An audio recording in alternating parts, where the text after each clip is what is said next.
Media advisor of the United Nations Relief and Works Agency for Palestine Refugees warned on Thursday that the humanitarian situation in the Gaza Strip is worsening.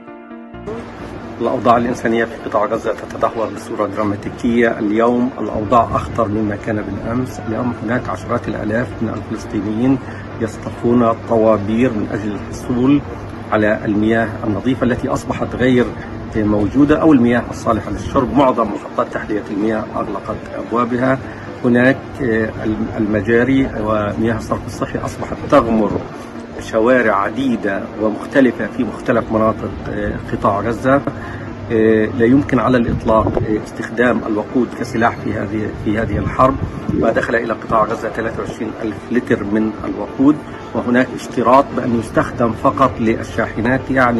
معنى ذلك أننا لا نستطيع إيصال هذا الوقود لأي منشأة من المنشآت الخدماتية التي هي مرتبطة بالأونروا كمحطات تحلية المياه، محطات الصرف الصحي، المشافي والمخابز. يجب فتح المعابر. معبر رفح لا يكفي، يجب فتح معبر كرم أبو سالم لاستخدام وإدخال الاحتياجات الإنسانية بما فيها الوقود. يجب أيضا توسعة أماكن الإيواء. يجب أن تكون هذه أماكن آمنة، يجب أن تصل إليها كافة المساعدات الإنسانية.